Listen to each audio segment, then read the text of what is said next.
There are stories history chooses to remember and stories it deliberately buries beneath layers of sanitized textbooks and commemorative stamps.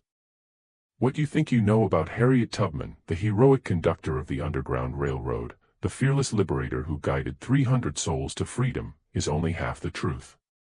The other half was hidden in classified government documents sealed for a century, in burned plantation ledgers whose ashes were swept away before investigators could examine them, and in testimony systematically destroyed by people who understood that some truths are too dangerous to survive. Tonight, I'm going to tell you what really happened during those years she vanished from the historical record. What she actually did in the shadows between 1858 and 1860, when even her closest allies lost track of her movements. What made the most powerful men in America, senators, plantation owners, slave traders worth millions, terrified to speak her name aloud, even in private correspondence? Why Frederick Douglass burned an entire box of letters after her death, telling his secretary only that some secrets must die with those who kept them. This is not the sanitized version they taught you in school, where Tubman is reduced to a kindly woman leading people through the woods by starlight.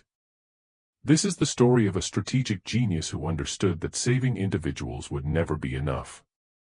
Who made a decision that would haunt her for the rest of her life, and who orchestrated an act of sabotage so devastating it sent shockwaves through the entire Southern economy. This is the story they never wanted you to hear. And after tonight, you'll understand why. By the spring of 1858, Harriet Tubman had already carved her name into the conscience of a divided nation. She had successfully guided 19 expeditions into slave territory, bringing approximately 300 people to freedom through a network of safe houses stretching from Maryland to the Canadian border. The reward for her capture had climbed to $12,000, an astronomical sum that made her one of the most wanted fugitives in American history, worth more dead or alive than most free men would earn in a lifetime. But then something strange happened. Something that even today historians struggle to explain with the fragmentary evidence that remains. She disappeared. For nearly 2 years, there were no reported rescues, no sightings along the usual routes, no rumors filtering through the network of safe houses and sympathetic conductors. The abolitionists who had worked with her, who had risked their own freedom to support her missions, grew increasingly concerned. Frederick Douglass, the most prominent black abolitionist in America, wrote at least 7 letters inquiring about her whereabouts. Letters that were never answered, or whose responses have been lost to history. William Still, the meticulous record-keeper of the Underground Railroad who documented every person who passed through his Philadelphia station, noted in his journal on June 14, 1858, "Moses has gone silent in a manner most uncharacteristic and deeply troubling." Her last communication spoke of a different kind of work that must be done, but she provided no details. "I fear for her safety, yet I also fear what she may be planning. She has always possessed a determination that borders on the reckless." The slaveholders, meanwhile, breathed easier for the first time in years. They assumed she had finally been caught and killed in secret, or perhaps had fled to Canada permanently, exhausted by years of dangerous work. Some whispered that she had been betrayed by someone in her own network, sold out for the massive reward. The wanted posters gradually came down from post office walls and courthouse doors. Slave patrols relaxed their vigilance slightly. The name Moses, the code name enslaved people used for Tubman, was spoken less frequently in the hushed conversations that took place in slave quarters after dark. They had no idea what she was actually doing, and that ignorance would cost them everything. The truth began with a meeting that took place in a basement in Philadelphia on a cold March evening in 1858. The location was a Quaker meeting house on a quiet street, chosen because Quakers were known abolitionists and their gatherings attracted no suspicion.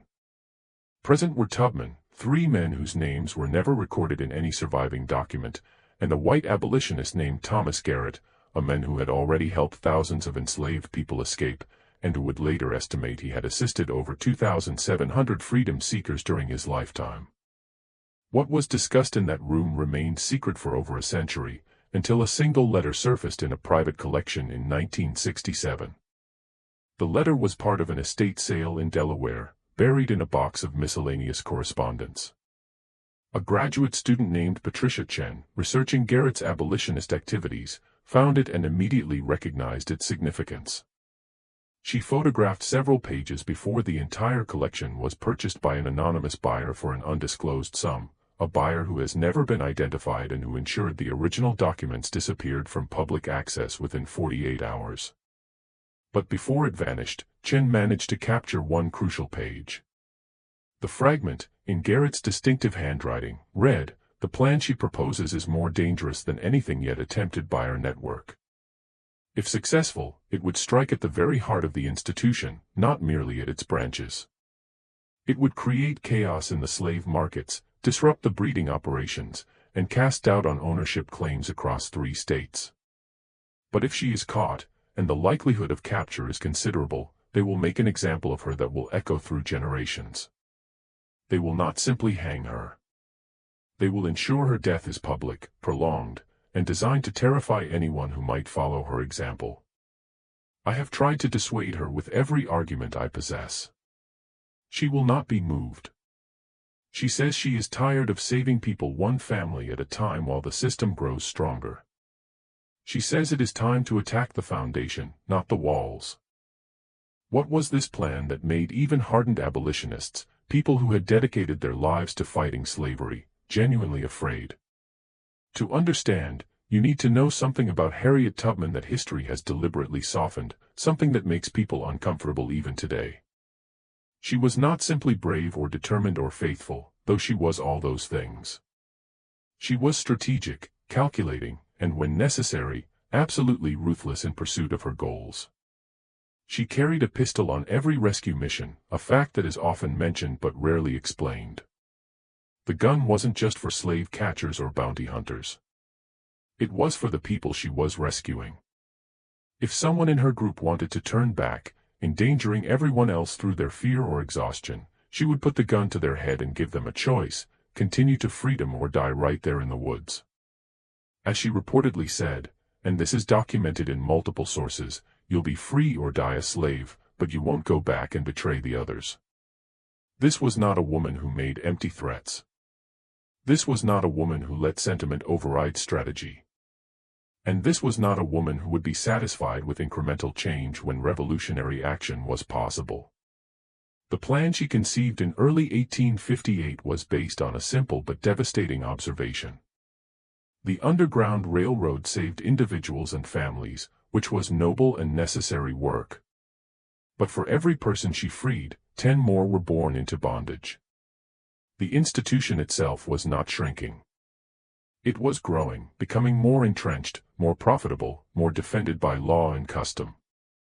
The Fugitive Slave Act of 1850 had made the situation even worse, turning the entire nation into a hunting ground and forcing even free states to participate in the recapture of escaped slaves. Tubman decided that saving individuals was no longer enough. She needed to attack the foundation of the system itself. Her target was information, specifically the records that made the slave economy function. The slave economy of the South ran on meticulous record-keeping that would impress even modern bureaucrats. Every plantation maintained detailed ledgers, names, ages, family relationships, purchases, sales, births, deaths, medical conditions, skills, behavioral notes, and most importantly, valuations. These records were the legal proof of ownership. They were kept in fireproof safes when possible, guarded jealously, and used in courts to settle disputes, track down runaways, and establish inheritance claims. But there was another set of records, less well known outside the slave trading industry, that Tubman had learned about through her extensive network of informants, the breeding records. By the 1850s, with the international slave trade officially banned since 1808, the domestic slave trade had become a massive and highly organized industry. Enslaved people were being systematically bred like livestock, with detailed records kept of bloodlines, fertility rates, genetic traits, and family histories going back generations. Certain plantations specialized in this practice, operating what were essentially human breeding farms, where enslaved women were forced to bear children who would be sold for profit. The most valuable records tracked families across multiple generations, allowing traders to predict which children would grow into the most profitable workers, which women would be the most fertile, which men would produce the strongest offspring. These records included notes on temperament, intelligence, physical characteristics, health histories, and even personality traits believed to be hereditary. These records were kept in a central location, a nondescript three-story brick office building in Richmond, Virginia, that served as the headquarters for the largest slave trading operation in the South. The company had reorganized several times, changing names to avoid the stigma associated with the original Franklin and Armfield partnership, but the function remained the same. This building was the nerve center of the domestic slave trade, processing thousands of transactions annually and maintaining the master database that allowed the entire system to function efficiently. Tubman's plan was to destroy these records. All of them. Every ledger, every breeding chart, every genealogical document that reduced human beings to livestock pedigrees. It sounds almost absurdly simple when stated that way, but the implications were staggering. Without the breeding records, thousands of enslaved people would become legally ambiguous. Their ownership would be disputed in courts. Their valuations would be uncertain, making sales difficult and insurance claims impossible. The carefully constructed genealogies that allowed traders to sell children away from parents, to break up families with the justification that they were optimizing bloodlines, would be erased. The entire system would be thrown into chaos. But there was a problem. Actually several problems, each seemingly insurmountable. First, the building was in the heart of Richmond, the capital of Virginia, surrounded by slave patrols, vigilant citizens who would report any suspicious activity, and a legal system that would show no mercy to anyone caught attacking the slave trade. This wasn't a plantation in the countryside, where Tubman could slip in and out under cover of darkness, relying on her knowledge of the land and the cooperation of enslaved people who lived there. This would require something she had never attempted before, operating in plain sight in a major city, in the very center of Confederate power.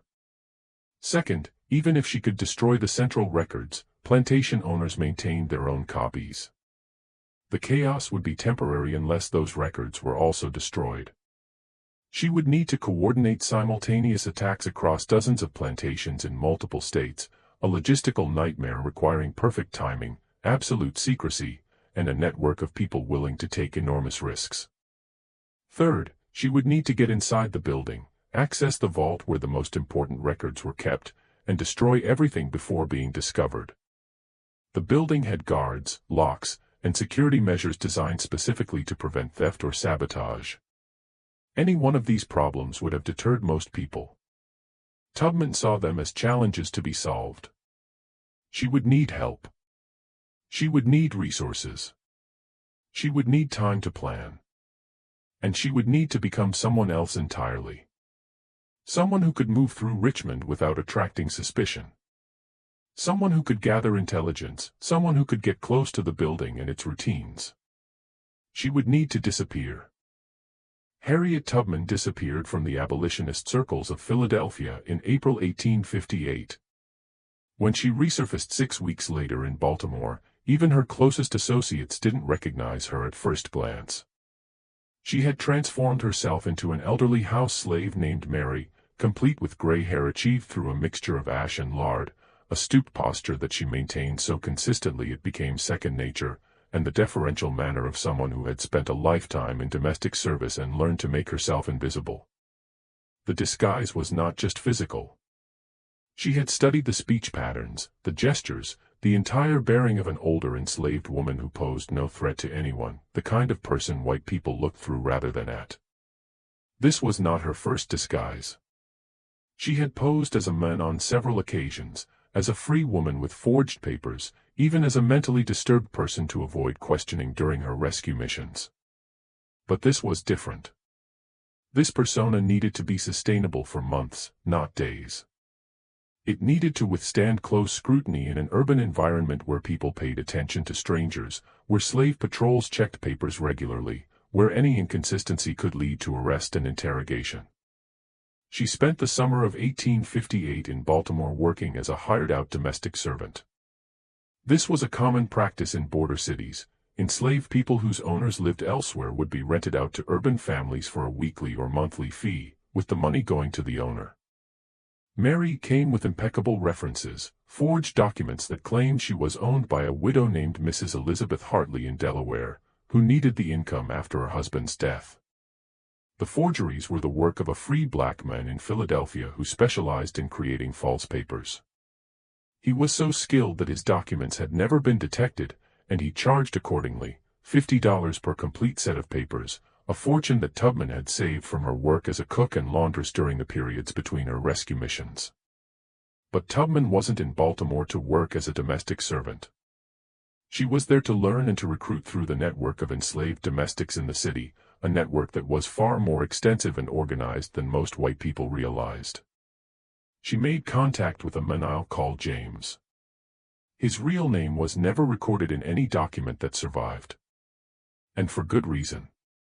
What he did was dangerous enough that even decades after slavery ended, people who knew the truth chose to protect his identity. James was a literate enslaved man who worked as a clerk in a shipping office near the Baltimore docks. This was not uncommon in cities. Many enslaved people held positions that required education, though it was technically illegal in most southern states to teach them to read and write. James had been taught by his mother, who had been taught by a sympathetic owner's daughter before being sold south. He had hidden his literacy for years, pretending to be illiterate while secretly reading everything he could access. His position in the shipping office gave him something Tubman desperately needed: access to commercial records and shipping schedules. More importantly, he had connections throughout the domestic slave trade network. He knew which traders were moving people where, which auctions were scheduled, which plantations were buying and selling, and, crucially, he knew about the Richmond office and the records it contained. Their first meeting took place in a cemetery after dark, a location chosen because enslaved people were often sent to tend family graves, and their presence there would not attract suspicion. Tubman, still in her merry disguise, pretended to be tending a grave while James walked past slowly, speaking in a low voice without stopping or looking at her directly. "I know who you are," he said quietly.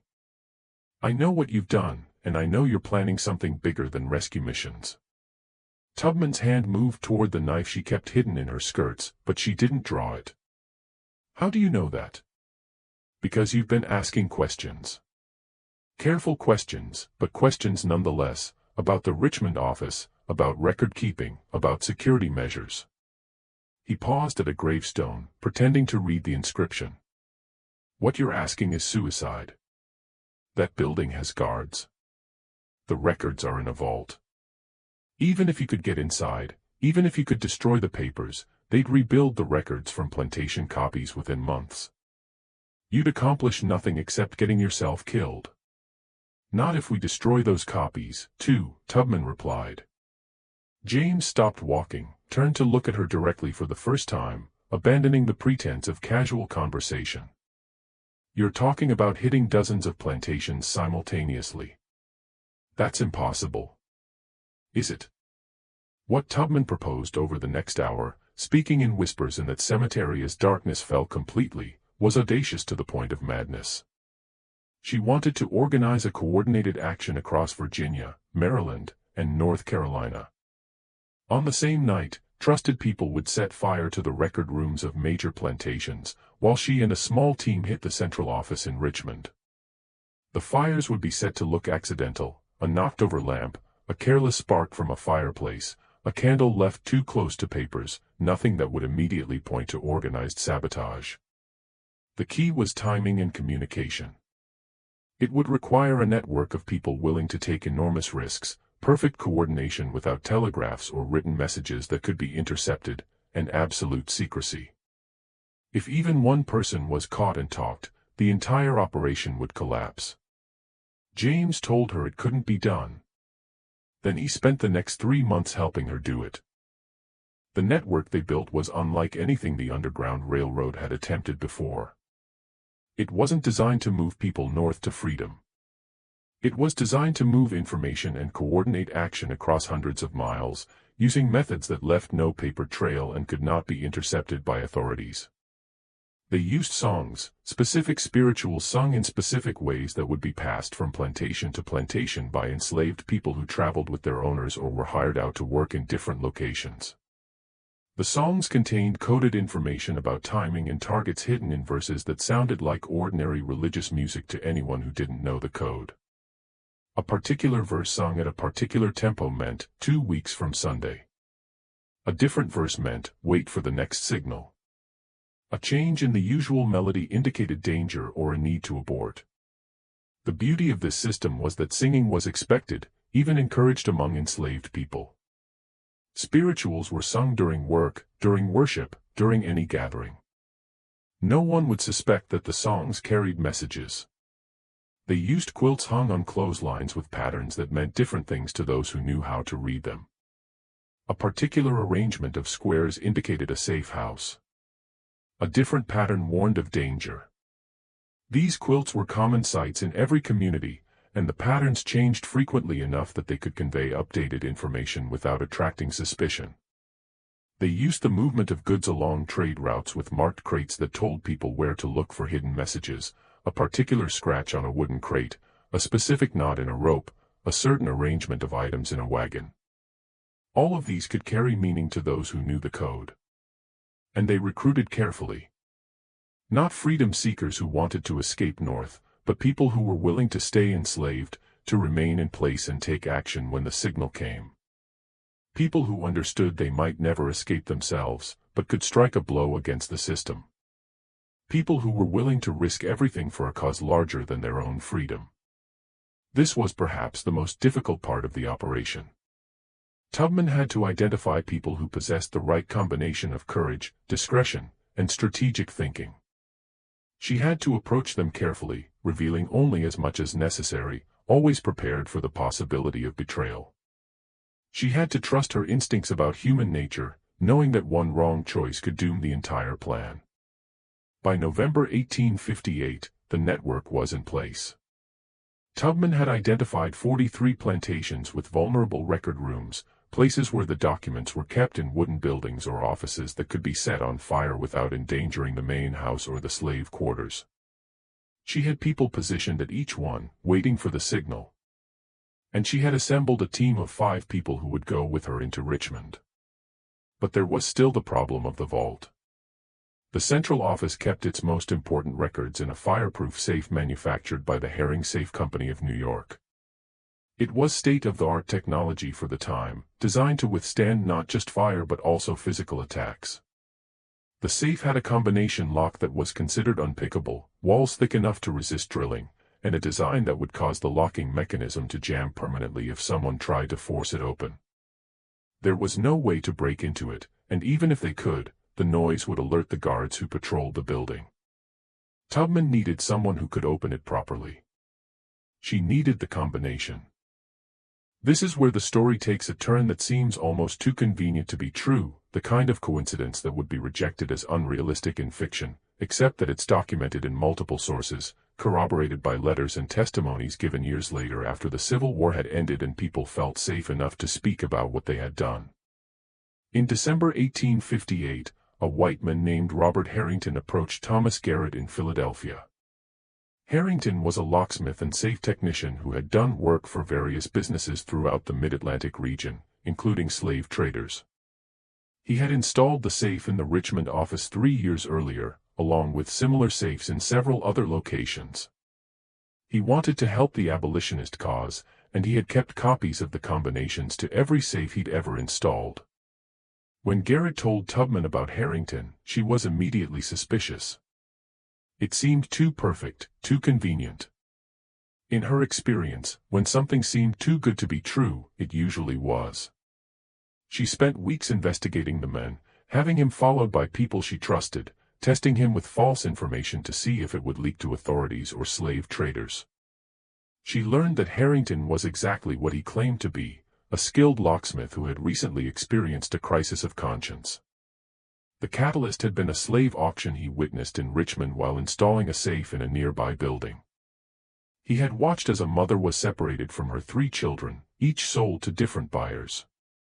The woman's screams had haunted him for weeks afterward. Finally, Tubman agreed to meet with him personally in a safe house in Philadelphia. The meeting took place on a January evening with snow falling outside and a fire burning in the fireplace. Garrett was present as a witness and mediator. "Why now?" Tubman asked him directly, studying his face for any sign of deception.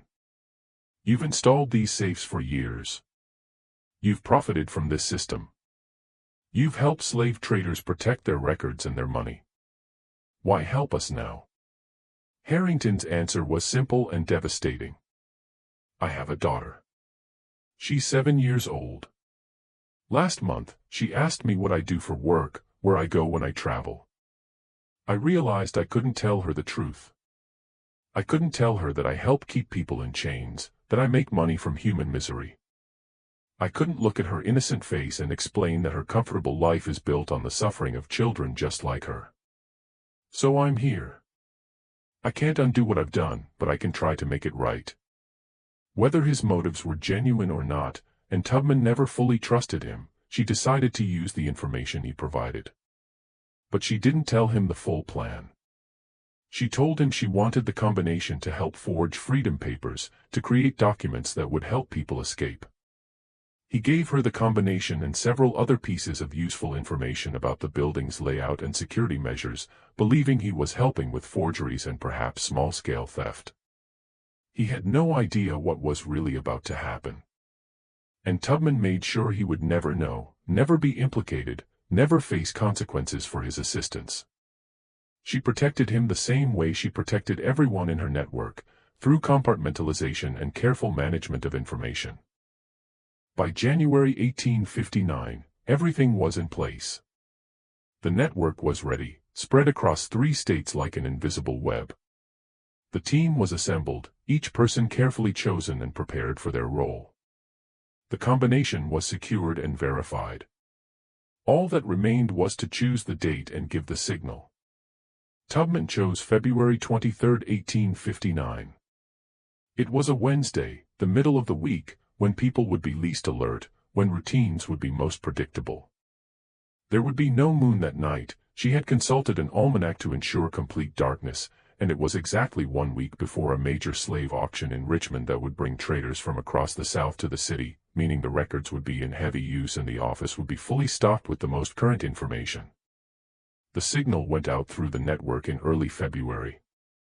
A spiritual called "Steal Away to Jesus" was sung at a particular cadence in a particular church in Baltimore. From there it spread south along the trade routes, carried by enslaved people who traveled with their owners, by hired-out workers who moved between cities, by those who had permission to visit family on other plantations. Within 2 weeks, 43 people across 3 states knew that on February 23, at midnight, they were to act. None of them knew about the others. Each believed they were acting alone, striking an individual blow against their own oppressors. That was Tubman's genius. If one was caught and tortured for information, they couldn't betray a network they didn't know existed. They could only reveal their own actions, which would be dismissed as an isolated incident, a single act of rebellion rather than a coordinated campaign. Harriet Tubman arrived in Richmond on February 20, 1859, still in her disguise as the elderly Mary. She came by train, sitting in the segregated car reserved for enslaved people and free blacks. Her papers carefully prepared and her story rehearsed until it was second nature. The papers claimed she was being hired out to a family named the Prescotts, who lived in a respectable neighborhood near the Capitol building.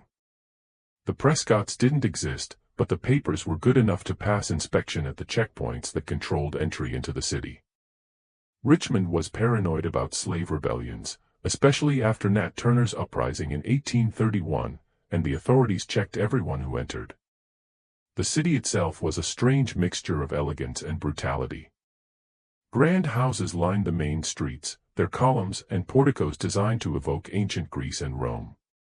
Well-dressed white people strolled along sidewalks, attended by enslaved servants who carried packages and opened doors. Churches with tall steeples dominated the skyline, their bells marking the hours. But beneath this veneer of civilization was a city built on human trafficking. Richmond was one of the largest slave trading centers in the South, second only to New Orleans. Auction houses operated openly on main streets.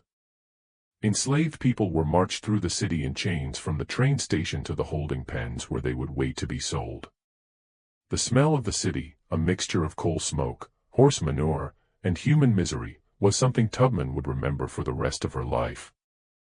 She found lodging in a boarding house that catered to hired-out enslaved people, a common arrangement in the city. For a small fee paid by their supposed owners, enslaved people could rent a bed in a crowded room and receive minimal meals. The boarding house was run by a free black woman named Catherine, who asked no questions and kept no records beyond what was legally required. Tubman spent her first day in Richmond simply observing, moving through the city with the shuffling gait of elderly Mary, running errands that gave her a reason to be on the streets. She noted the locations of slave patrols, the timing of their rounds, the areas where they were most vigilant. She identified escape routes, places where she could hide if pursued, buildings with multiple exits. And she studied the target building. The office that housed the slave trading company Central Records was a 3-story brick structure on a commercial street near the docks. The ground floor was a public office where traders conducted business during the day, buying and selling enslaved people, arranging transportation, negotiating prices. The second floor contained administrative offices where clerks processed paperwork and maintained routine records. The third floor, accessible only by a locked stairway, housed the vault and the most sensitive records, the breeding charts, the genealogies, the documents that were too valuable to risk in the public areas. There were 2 guards who worked in shifts, one during the day and one at night. The day guard was a young man who took his job seriously, checking everyone who entered, maintaining a visible presence. The night guard was a man in his 50s named William Hodges, who had a reputation for drinking. He would make rounds every hour, checking the doors and windows, then return to a small room on the first floor where he kept a bottle hidden in a desk drawer. Tubman spent 3 days observing Hodges and his routine. She noted that he was most inattentive during his 3rd round, midnight, when he'd had enough to drink to be careless but not so much that he'd passed out. He would check the doors perfunctorily, sometimes skipping the back entrance entirely, then return to his room and his bottle. That would be their window, 30 minutes, perhaps 40 if they were lucky, to get inside, reach the 3rd floor, open the vault, and set the fire. The team arrived separately over the next 2 days, each with their own cover story, each lodging in different locations. There was James, the clerk from Baltimore, who came to Richmond on legitimate business for his employer.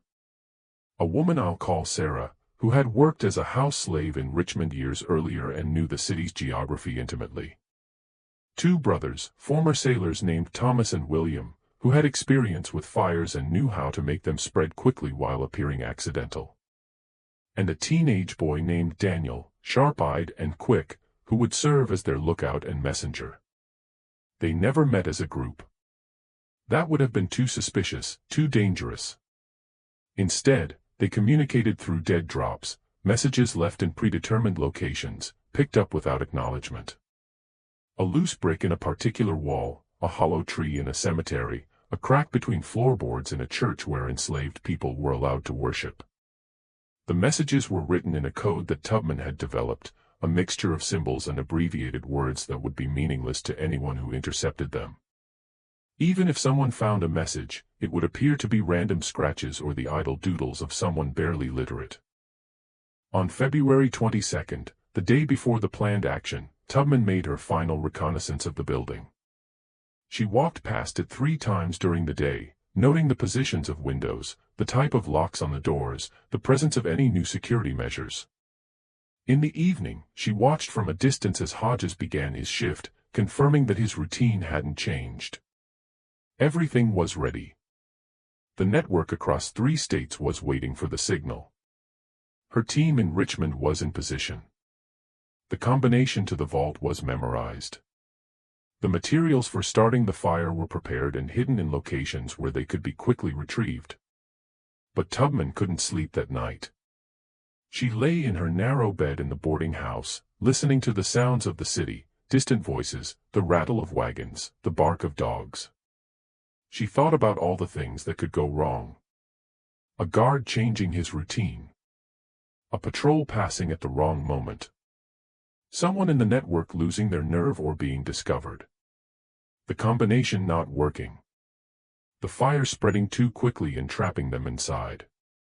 She thought about the people she had recruited, the 43 individuals across 3 states who would be taking action in a few hours. She didn't know most of their names. She had never met most of them in person, but she had asked them to risk everything, and some of them would almost certainly be caught. Some of them would be tortured for information. Some of them would die. Was it worth it?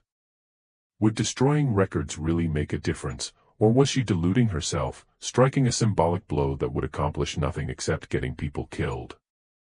She thought about the alternative, continuing to rescue people one family at a time while the system grew stronger, while more children were born into bondage, while the breeding farms continued to operate and the traders continued to profit. She thought about the woman Robert Harrington had seen at the auction, screaming as her children were sold away. She thought about the thousands of similar scenes that played out every day across the South, and she knew she had to try. Even if it failed, even if she died in the attempt, she had to try. February 23rd arrived cold and clear. Tubman spent the day working at the boarding house, maintaining her merry persona, showing no sign of nervousness or anticipation. She helped Catherine prepare meals, swept floors, carried water. She moved slowly, like an old woman whose body ached from a lifetime of labor. As evening fell, she complained of feeling unwell and retired early to her room. Catherine, who may have suspected something but asked no questions, brought her a cup of tea and wished her a good rest. At 11 o'clock, Tubman slipped out through a window. The city was quiet but not empty. Even at night, there were people on the streets, late workers heading home, men leaving taverns, slave patrols making their rounds. Tubman moved slowly, maintaining her elderly shuffle, just another enslaved person running a late errand for her owner. She carried a small basket as if she'd been sent to deliver something or fetch medicine. She met James 2 blocks from the Target building in an alley behind a warehouse. He handed her a small bag containing the tools they would need, a dark lantern that could be shuttered to hide its light, a set of lockpicks that he had made himself, and materials for starting a fire that would burn hot and fast, a mixture of chemicals that, when combined, would create an intense heat ensuring complete combustion of paper. "The others are in position," James whispered. "Sarah is watching the guard from across the street. The brothers are at the back entrance, ready to move when we signal. Daniel is at the corner, ready to warn us if patrols come." Tubman nodded. "And the plantations? If the network held, they're ready. We'll know by morning whether the signals reached everyone." They moved to a shadowed doorway across from the building and waited. At 11:47, right on schedule, Hodges emerged for his third round. They watched him check the front door, walk around the building with his lantern, check the back entrance. He moved slowly, without urgency, a man going through familiar motions. At 12:03, he returned to his room on the first floor. Through the window, they could see him sit down at his desk and reach for the drawer where he kept his bottle. At 12:10, Tubman and James crossed the street. The back door lock was simple. James had it open in less than a minute, his practiced fingers working the picks with a confidence born of experience. They slipped inside, closing the door silently behind them. The interior was dark except for a faint glow from Hodges's room at the front of the building. They could hear him in there, the clink of a bottle against glass, a heavy sigh, the creak of a chair as he settled in for another hour of drinking away his boredom. The stairway to the third floor was locked, as expected. This lock was more complex, designed to prevent unauthorized access to the most valuable records. James knelt beside it, shielding his work with his body while Tubman kept watch. She could hear her own heartbeat, loud in the silence, and the distant sounds of the city outside. It took James 4 minutes to open the lock. 4 minutes during which every sound seemed impossibly loud, every creak of the building like a gunshot, every breath like a shout. Tubman's hand rested on the knife in her belt, ready to fight if they were discovered. knowing that fighting would mean death, but determined not to be taken alive. The lock clicked open. They climbed the stairs, moving slowly to avoid making noise, testing each step before putting their full weight on it. The third floor was a single large room lined with filing cabinets and shelves. At the far end stood the safe, exactly as Robert Harrington had described it, a massive iron box painted black with the Herring Safe Company logo on the door. Tubman approached it while James kept watch at the stairs, listening for any sound from below. She pulled out the paper with the combination, shielded the lantern to focus its light on the dial, and began to turn it with careful precision. Right to 23, left to 41, right to 17, left to 8. The safe didn't open. Tubman felt ice in her stomach. Had Harrington given them the wrong combination? Had it been changed since he installed the safe? Had this entire plan, months of preparation, all the risks taken by dozens of people, been for nothing? She tried again, moving more slowly, making sure she hit each number precisely, listening for the subtle clicks that would indicate the mechanism was engaging properly. Right to 23, left to 41, right to 17, left to 8. Nothing. Tubman closed her eyes, forcing herself to breathe slowly, to think clearly despite the fear and frustration. She remembered Harrington's instructions, his explanation of how the safe worked. He had mentioned something about the dial needing to be turned past each number before returning to it to ensure the mechanism fully engaged. She tried a third time. This time turning the dial past each number by a full rotation before coming back to it. This time she heard it, a soft click, different from the sound of the dial turning. The handle turned. The safe door swung open. Inside were ledgers, dozens of them bound in leather, their pages filled with names and numbers and the careful documentation of human misery. Birth records, death records, sale records, breeding records, the accumulated data of thousands of enslaved lives reduced to columns and calculations, to predictions about fertility and strength and profitability. Tubman pulled them out, stacking them on the floor. James came over to help, and together they emptied the safe. Then they moved to the filing cabinets, pulling out drawers, adding more papers to the pile. They worked quickly but methodically, focusing on the documents that couldn't be easily replaced, the breeding records and genealogies that existed nowhere else, the master copies that all other records were based on. When they had gathered everything from the safe and the most important cabinets, Tubman pulled out the fire-starting materials. These were not simple matches. They were chemical compounds that, when mixed, would create an intense heat that would ensure complete combustion of the papers, reducing them to ash so fine that nothing could be recovered or reconstructed. She was about to apply them when James grabbed her arm. "Wait," he whispered urgently. "Listen." From downstairs came the sound of the front door opening. Voices. Multiple people. Men laughing. Talking loudly. Hodges was talking to someone. No, he was talking to several people. And they were coming inside. Tubman and James froze, their eyes meeting in the dim light of the shuttered lantern. They were on the third floor with no way out except the stairs they'd come up. If whoever was down there decided to come up, they would be trapped. The voices continued, clearer now. Tubman could make out words. "Thought you might want some company on this cold night. Brought some cards and a bottle of the good stuff. Nobody's going to rob this place. Might as well make the time pass pleasantly." Hodges was entertaining visitors. Perhaps other guards from nearby buildings, stopping by for a drink and some conversation. It wasn't uncommon, Tubman had observed similar social calls during her surveillance, though never this late at night. But it meant they couldn't leave. Not yet. Any sound on the stairs would be heard.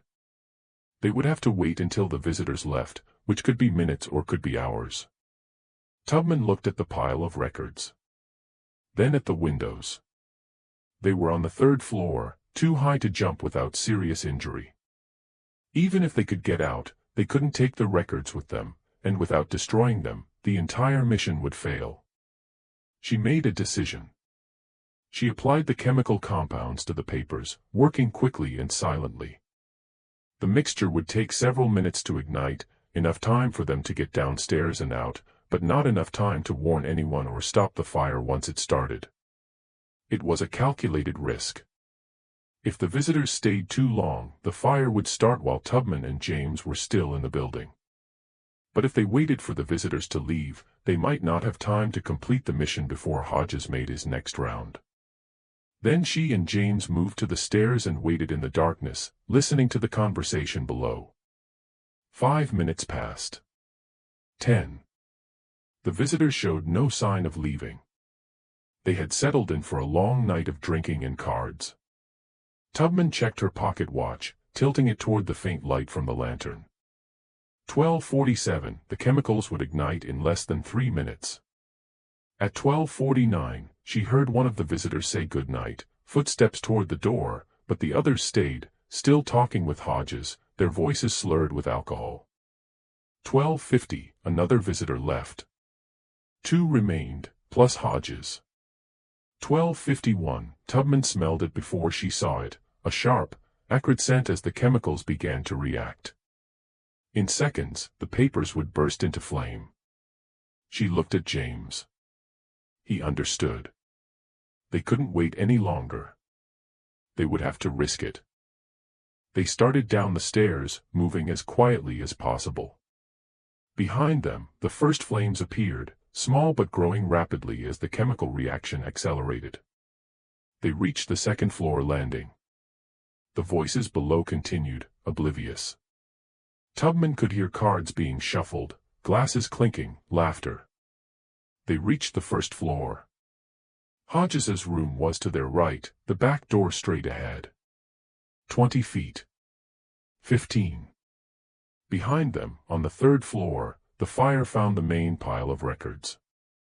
The chemical reaction accelerated dramatically. Flames shot up, reaching the wooden ceiling beams, spreading with unnatural speed. 10 feet from the back door. "What's that smell?" one of the visitors said, his voice suddenly alert. 5 feet. "Is something burning?" Tubman and James reached the back door. James's hand was on the handle when they heard Hodges shout, "Fire! The building's on fire!" They burst through the door into the alley. Behind them came the sounds of chaos, shouting, running footsteps, the guard and his visitors rushing toward the stairs, then stopping as they saw the flames already consuming the third floor. Tubman and James ran, abandoning their careful elderly shuffle, sprinting through the dark streets. Behind them, flames were already visible in the third-floor windows, growing brighter by the second, casting an orange glow over the surrounding buildings. They split up at the first intersection, each heading to a different safe house as planned. The plan was to lie low for several hours, then leave the city separately before dawn, using different routes and different cover stories. Tubman made it to her safe house, a storage room behind a blacksmith shop arranged by Sarah, who had connections throughout the city's black community. She collapsed against the wall, her heart pounding, her hands shaking with the aftermath of fear and exertion. She had done it. The records were burning, the safe was empty, the breeding charts and genealogies were being reduced to ash. But had the network succeeded? Had the plantation fires been set? Or had she destroyed the central records only to have them rebuilt from plantation copies?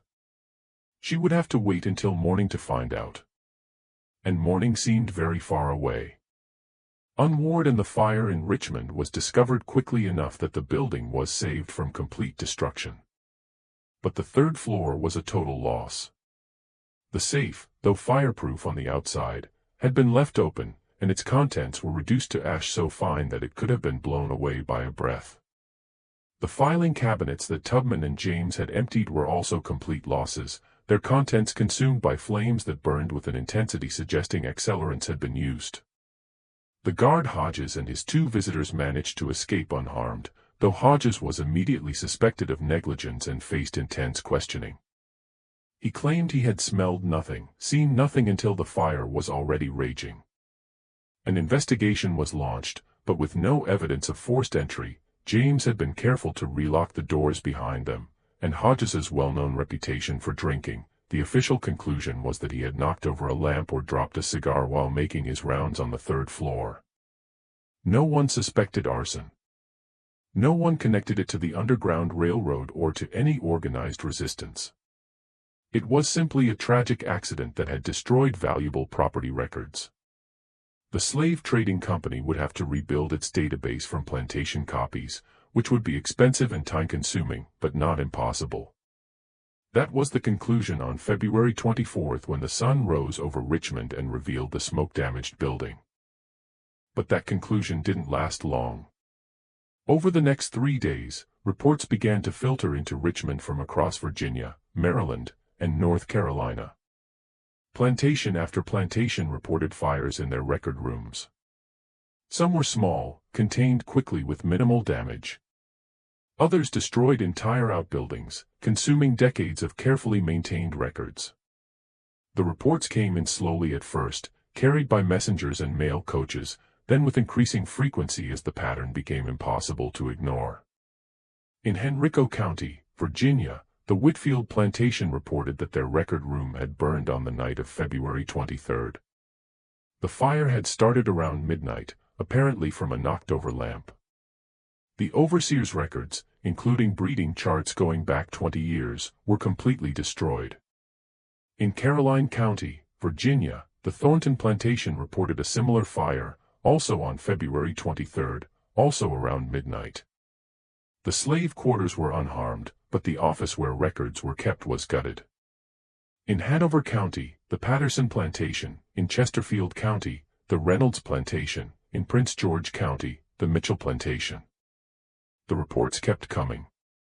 Each one described a fire that started late on February 23rd or in the early hours of February 24th. Each one destroyed record rooms while leaving the main houses and slave quarters largely untouched. Each one was attributed to accident: a careless lamp, a spark from a fireplace, a candle left burning. By February 27th, the pattern was impossible to miss.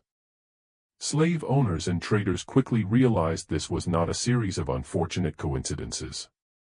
This was coordinated sabotage on a scale never before attempted in American history. Panic spread through the planter class like the fires that had consumed their records. Emergency meetings were called in Richmond, in Raleigh, in Baltimore.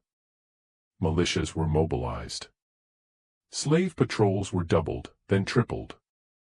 Every enslaved person who had been anywhere near a record room on the night of February 23rd was questioned, threatened, beaten for information. The interrogations were brutal.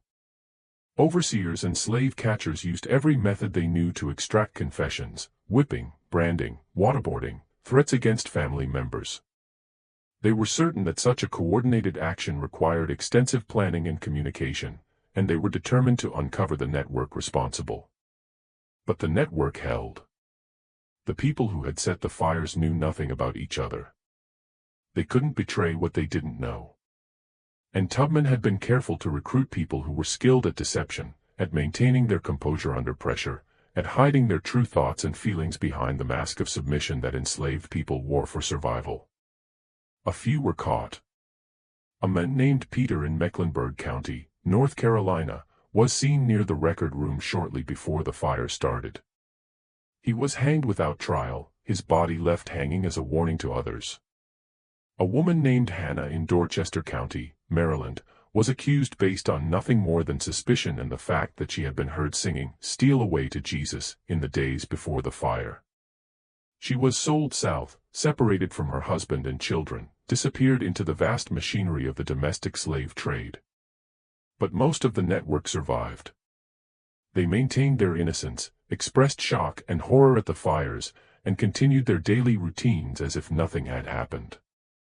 They grieved privately for those who were caught, but they didn't break. And the damage was done. In total, 37 of the 43 targeted plantations experienced fires on the night of February 23rd or in the early morning hours of February 24th. 6 of the network members had either lost their nerve at the last moment or been unable to act due to circumstances beyond their control: an overseer who happened to be working late, a locked door they couldn't open, a patrol that passed at the wrong time. But 37 successes out of 43 was beyond anything Tubman had dared hope for. Combined with the destruction of the Central Records in Richmond, it represented a devastating blow to the slave trading industry. The breeding records were gone. The genealogies that had been maintained for generations were destroyed. The careful documentation that allowed traders to track bloodlines and predict the value of children not yet born was reduced to ash and memory. The economic impact was immediate and severe. Slave auctions scheduled for March were postponed or canceled. Traders couldn't verify the provenance of the people they were selling. Buyers refused to pay premium prices for enslaved people whose lineage couldn't be documented. The breeding farms, which had been highly profitable operations, suddenly found their business model in ruins. Without records to prove that a particular woman came from a fertile line, or that a particular man had strong bloodlines, they couldn't command the prices that had made the breeding operations worthwhile. Legal disputes erupted across the South. Ownership claims became impossible to prove when the records that documented purchases and inheritances were destroyed. Insurance companies refused to pay claims, arguing that the fires were suspicious and possibly the result of owner negligence. Banks called in loans that had been secured by enslaved people whose value could no longer be verified. The slave trading company in Richmond never recovered. Within a year, it had dissolved, its partners bankrupt, its reputation destroyed. Other trading firms struggled to rebuild their records from fragmentary plantation copies and from memory. But the central database was gone forever. The efficiency and organization that had made the domestic slave trade so profitable was shattered. Historians have estimated that the fires of February 1859 caused between $2 and $3 million in economic damage, equivalent to over $60 million today. More importantly, they created legal chaos that persisted for years, with thousands of ownership disputes clogging the courts, tying up capital, and making the slave trade less profitable and more risky. But there was another consequence that Tubman hadn't fully anticipated, one that would haunt her for the rest of her life. The fires terrified the planter class in a way that individual escapes never had.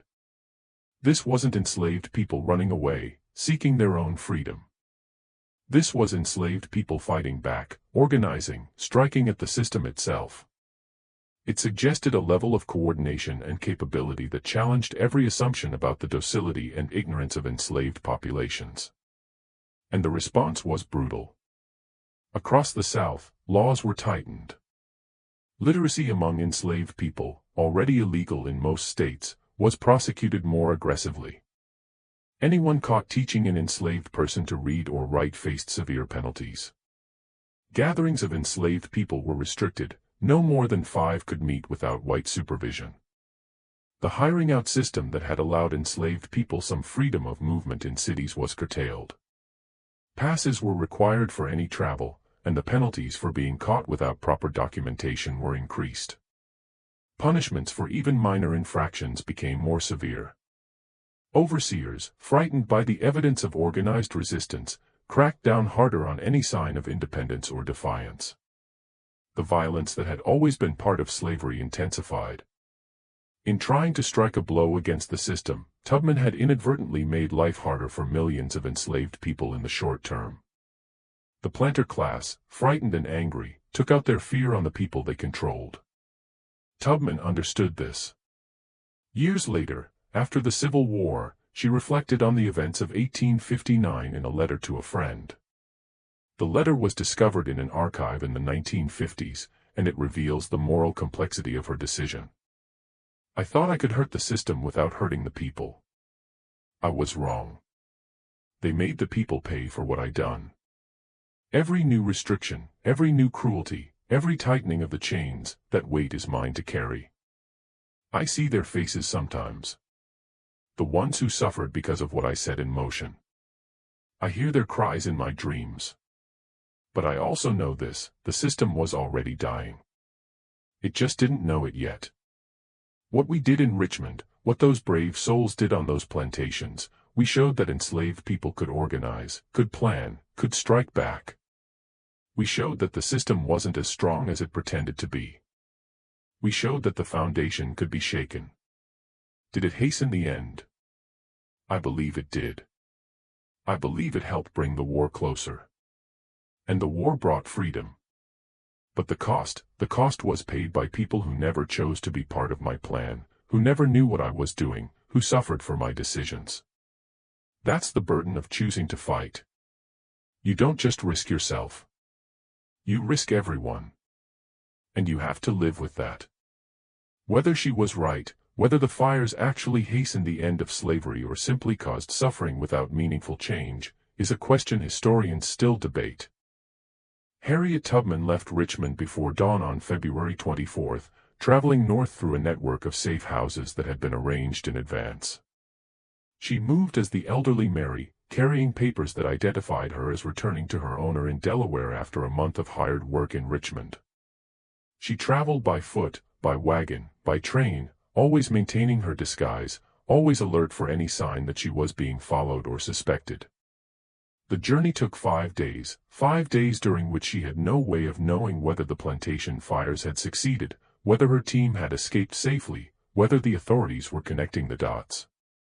She reached Philadelphia on March 1, exhausted and still uncertain about the outcome of the operation. Thomas Garrett met her at a safe house and gave her the news. The fires had succeeded beyond their hopes. 37 plantations had reported record room fires. The Richmond office was destroyed. The slave trading industry was in chaos. But he also gave her the harder news: at least 3 people from the network had been caught and killed. Hannah in Maryland, Peter in North Carolina, a man whose name was never recorded in Virginia. Others had been sold south, their fates unknown. Tubman wept that night, the first time Garrett had ever seen her cry. She wept for the people who had died, for the people who would suffer because of what she had done, for the weight of responsibility that came with making decisions that affected so many lives. But she didn't regret it. When Garrett asked her if she would do it again, knowing the cost, she said yes without hesitation. Freedom isn't free, she told him. That's not just a saying. It's the truth.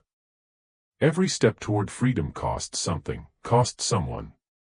The question isn't whether there will be a cost. The question is whether the cost is worth paying. She resumed her work with the Underground Railroad, making several more rescue missions in 1859 and 1860. But she was more careful now, more aware of the increased security and the heightened paranoia among slaveholders. The fires had made her work more dangerous, even as they had struck a blow against the system. And she never spoke publicly about what she had done. Never mentioned the fires, the network, the destruction of the breeding records. When asked about the gap in her rescue missions in 1858 and early 1859, she would simply say, "I had other work to do." The authorities never connected her to the fires. Her name never came up in the investigations. As far as the historical record shows, she spent early 1859 in Philadelphia, working quietly as a domestic servant, making no rescue missions, attracting no attention. But Thomas Garrett knew. Frederick Douglass knew. William still knew. And they kept her secret even in their private writings. The letters they exchanged about the events of February 1859 were carefully worded, using coded language, never mentioning Tubman by name or providing details that could be used against her if the letters were intercepted. In March 1859, Douglass wrote to Garrett, "I have heard reports of the recent troubles in Virginia. If our friend had any involvement, I trust she is safe and will remain so. The work she has done, whatever its nature, will echo through history, though history may never know the full truth." Garrett replied, "Our friend is safe and continues her important work. What was done was necessary, though the consequences are complex. I believe future generations will understand, even if the present cannot." William Still, in his meticulous records of the Underground Railroad, made a single cryptic entry on March 5, 1859, "Moses returned from a long journey. The journey was successful, but costly. We do not speak of it, but we remember." These fragments are all that remain in the contemporary record. Everything else is silence, gaps in the historical record, missing letters, destroyed documents. It wasn't until 1868, 3 years after the Civil War ended, that Tubman told the full story to a biographer named Sarah Bradford. Bradford was writing a book about Tubman's life, hoping to raise money to help Tubman, who was struggling financially despite her heroic service during the war. Bradford recorded the story in her notes, including details about the planning, the network, the fires, the destruction of the breeding records. But after hearing it, she made a decision that would keep the story hidden for another century. In her notes, discovered decades later, Bradford wrote, Miss Tubman has told me an account of events in 1858 to 1859 that is so extraordinary, and the implications so troubling, that I fear it would damage her reputation rather than enhance it. The public wants to see her as a Moses figure, leading her people to freedom through faith and courage. They are not ready to see her as a revolutionary who organized sabotage and destruction of property on a massive scale. Moreover, the legal implications are concerning. Though slavery has ended, there are still those who might seek revenge or legal action for the destruction of property worth millions of dollars. For Mrs. Tubman's safety, and for the sake of her legacy, I have decided not to include this account in the biography. Better to let her be remembered for her rescue missions, which are heroic enough. Bradford's biography of Tubman was published in 1869 and became the standard account of her life for decades. It mentioned her rescue missions, her work as a scout and spy during the Civil War, her courage and faith. It said nothing about the fires of 1859.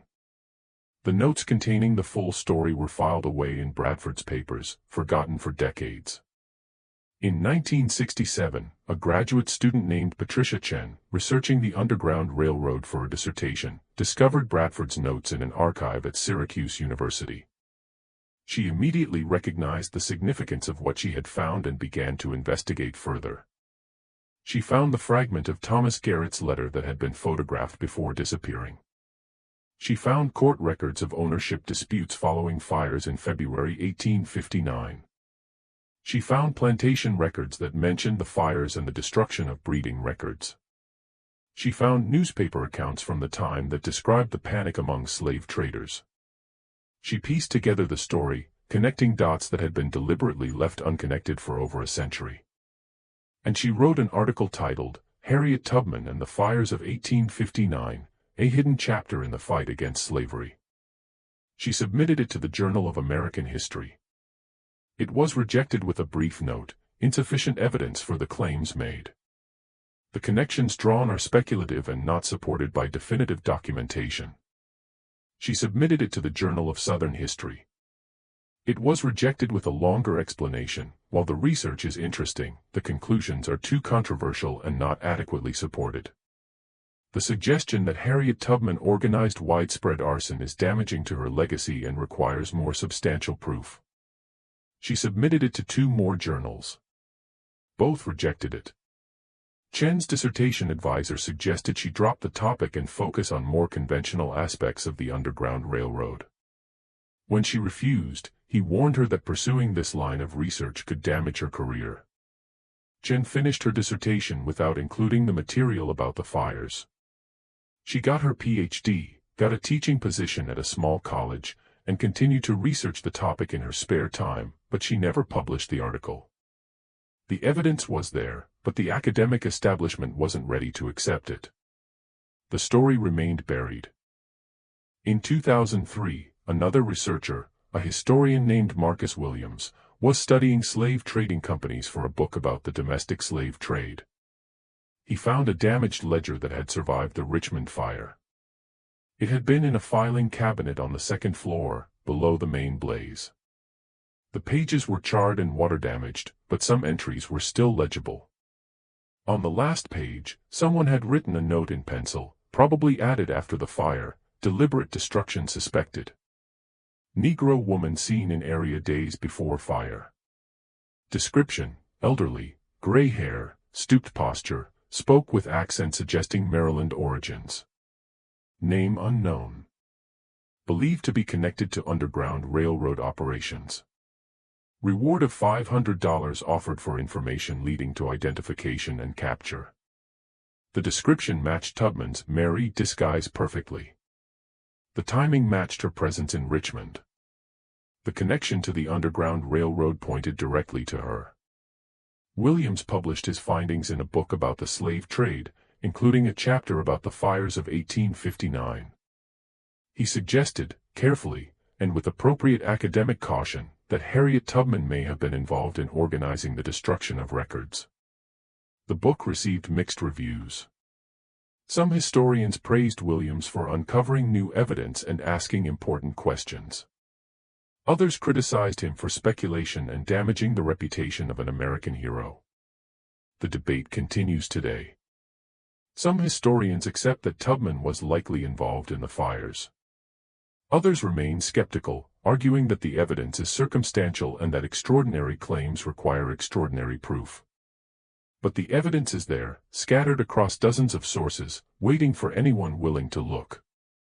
The gap in Tubman's rescue missions in 1858 to 1859, precisely when the planning and execution of the fires would have taken place. The coded references in letters between abolitionists who knew her. Bradford's unpublished notes describing Tubman's account of the events. The plantation records documenting fires on February 23 to 24, 1859. The court records of ownership disputes following the destruction of breeding records. The note in the damaged ledger describing a woman matching Tubman's disguise. The economic impact on the slave trading industry, documented in business records and newspaper accounts. Each piece of evidence alone could be dismissed as coincidence or speculation. But together they form a pattern that is difficult to ignore. Why was this story suppressed? Why did even abolitionists who knew the truth choose not to tell it? Why has it taken over 150 years for the evidence to come to light? And why is it still controversial today? The answers are complicated and reveal uncomfortable truths about how we construct historical narratives and who we choose to celebrate as heroes. In the years immediately after the Civil War, there was a powerful desire among white Americans, even those who had opposed slavery, to present emancipation as something that had been given to enslaved people by enlightened white leaders. Abraham Lincoln, the great emancipator, who freed the slaves with a stroke of his pen. The Union Army, which brought freedom to the South through military victory. This narrative was comforting. It allowed white Americans to feel good about themselves, to believe they had done the right thing, to see themselves as the heroes of the story. Stories of enslaved people fighting for their own freedom, organizing resistance, striking back against their oppressors, these didn't fit the narrative. They suggested that enslaved people were not passive victims waiting to be rescued, but active agents in their own liberation. They suggested that violence and destruction of property could be legitimate tactics in the fight against oppression. Even among abolitionists, there was discomfort with this idea. Many abolitionists were pacifists who believed in moral persuasion and legal change, not violent resistance. They celebrated the Underground Railroad because it was about rescue and escape, not about fighting back. They could admire Tubman for her courage in guiding people to freedom, but organized sabotage that destroyed millions of dollars in property was more problematic. There was also fear. Fear that telling this story would inspire similar actions, that it would suggest that organized resistance and destruction of property were legitimate tactics that could be used by any oppressed group. In the late 19th and early 20th centuries, when labor movements were growing and workers were organizing strikes and sometimes destroying factory equipment, the last thing the establishment wanted was a heroic narrative about property destruction as a tool of liberation. So the story was buried, not through any single conspiracy, but through 1,000 small decisions to leave it out, to focus on other aspects of Tubman's life, to treat the documented evidence as unreliable or coincidental. When Sarah Bradford decided not to include the story in her biography, she set the template for how Tubman would be remembered. Subsequent biographies followed her lead, focusing on the rescue missions and Tubman's service during the Civil War. The fires of 1859, when mentioned at all, were treated as a mysterious series of accidents, unconnected to any organized resistance. As Tubman became a symbol of the abolitionist movement and later of the civil rights movement, there was increasing pressure to keep her image heroic but non-threatening. The conductor of the Underground Railroad who guided people to freedom was acceptable. She could be celebrated, put on stamps, taught about in schools.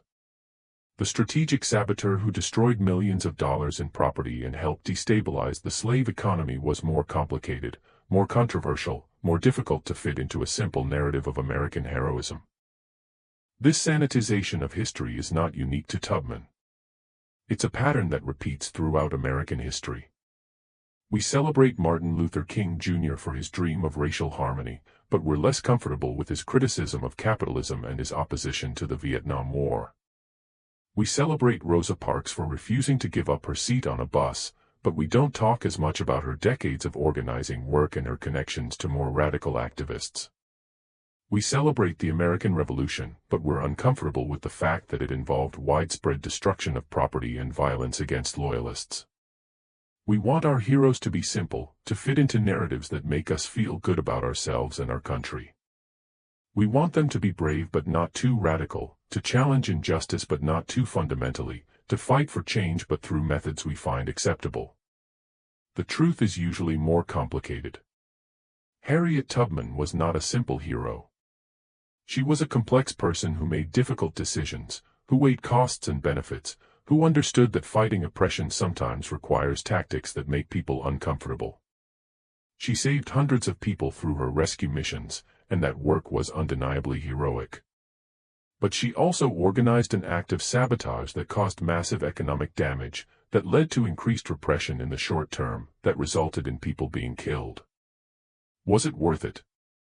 Did the destruction of the breeding records actually hasten the end of slavery? Or did it simply cause suffering without meaningful change? These are questions without easy answers. But they're important questions, and we can't answer them if we don't acknowledge what actually happened. The fires of February 1859 were real. The destruction of records was real. The economic impact was real. The increased repression that followed was real. And the evidence strongly suggests that Harriet Tubman was the architect of the entire operation. Does acknowledging this make her less of a hero? Or does it make her more of one? A person who understood that fighting oppression requires more than just helping individuals escape, that it requires attacking the systems and structures that make oppression possible. Does it make her more complicated? Absolutely. Does it raise uncomfortable questions about tactics and consequences? Yes. Does it challenge our simple narratives about how change happens? Definitely. But that's exactly why this story needs to be told. History is not a collection of simple morality tales about heroes and villains. It's a complex tapestry of people making difficult decisions in impossible situations, of actions that have both intended and unintended consequences, of victories that come with costs and defeats that contain seeds of future success. Harriet Tubman deserves to be remembered as she actually was, not as a sanitized symbol, but as a real person who fought against slavery with every tool available to her. She guided people to freedom through the Underground Railroad. She served as a scout and spy during the Civil War. She led the Combahee River raid that freed over 700 enslaved people. And she organized an act of sabotage that struck at the economic foundation of slavery. All of these things are true. All of them are part of her legacy. And all of them deserve to be remembered. Harriet Tubman spent the rest of 1859 and early 1860 continuing her rescue missions, bringing more people to freedom through the Underground Railroad. She made at least 8 more trips into slave territory, each one more dangerous than the last as security tightened and paranoia increased in the wake of the fires. When the Civil War began in 1861, she immediately volunteered her services to the Union Army. She worked as a cook and nurse at first, but her skills and experience quickly became apparent to military commanders.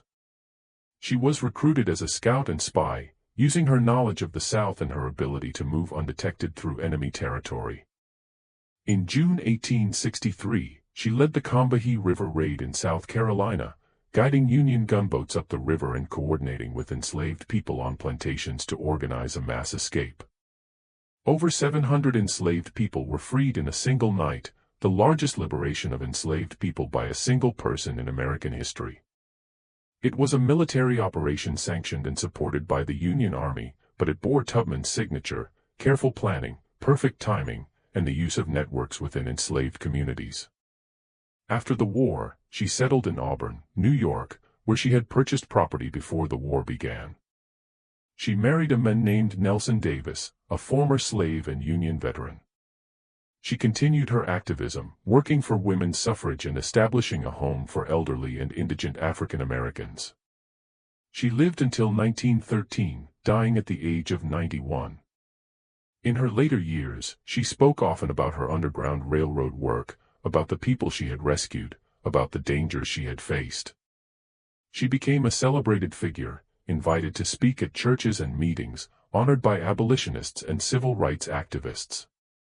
But she never spoke publicly about February 1859. Never mentioned the fires, the network, the destruction of the breeding records. When asked about the gap in her rescue missions in 1858 to 1859, she would simply say, "I had other work to do," and change the subject. She took the full story to her grave. Or almost the full story. She had told Sarah Bradford, trusting that Bradford would know what to do with the information. Bradford chose to bury it, believing she was protecting Tubman's legacy. But secrets have a way of surfacing eventually. The evidence was scattered, but it survived. The letters, the notes, the records, the testimonies, they waited in archives and private collections, waiting for someone to piece them together. And now, over 150 years later, the story is finally emerging. Not complete. There are still gaps, still questions that may never be answered. We don't know the names of most of the people in the network. We don't know exactly how the communication system worked. We don't know what happened to many of those who participated. But we know enough to understand that Harriet Tubman was more than the simplified hero we've been taught about. She was a strategic genius who understood that fighting oppression requires attacking its foundations, not just helping individuals escape. She was willing to take enormous risks and to make decisions that would haunt her for the rest of her life. She understood that freedom has a cost, and she was willing to pay it. The fires of February 1859 were not an accident. They were an act of organized resistance, carefully planned and brilliantly executed. They struck a blow against the slave economy that reverberated for years. They showed that enslaved people could organize, could plan, could fight back against the system that oppressed them. And they were orchestrated by a woman who has been reduced in popular memory to a kindly conductor of the Underground Railroad, when she was actually one of the most effective resistance fighters in American history. This is the story America never wanted told. A story of property destruction and economic sabotage. A story of organized resistance and strategic violence against a system built on violence. A story that complicates our simple narratives about how slavery ended and who deserves credit for ending it. But it's a story that needs to be told. Because Harriet Tubman deserves to be remembered as she actually was, not as a symbol, but as a person. A person who fought against slavery with every tool available to her. A person who made difficult decisions and lived with the consequences. A person who understood that sometimes, to change the world, you have to be willing to burn it down and build something better from the ashes. The breeding records were destroyed. The genealogies were erased. The economic foundation of the slave trade was shaken. And though slavery would continue for 6 more years until the end of the Civil War, the fires of 1859 were part of the accumulation of pressures that made the system unsustainable. Did Harriet Tubman hasten the end of slavery? We can't know for certain. But we can know this: she tried. She saw a way to strike at the heart of the system, and she took it. She organized dozens of people across 3 states to take action on the same night. She walked into the capital of Virginia, into the headquarters of the slave trading industry, and destroyed records that could never be fully replaced. And then she walked away, disappeared back into her work, and never spoke of it publicly again. That's the true story of Harriet Tubman. Not the whole story, no single story could capture the complexity of her life and work, but an important part of the story. A part that has been hidden for too long.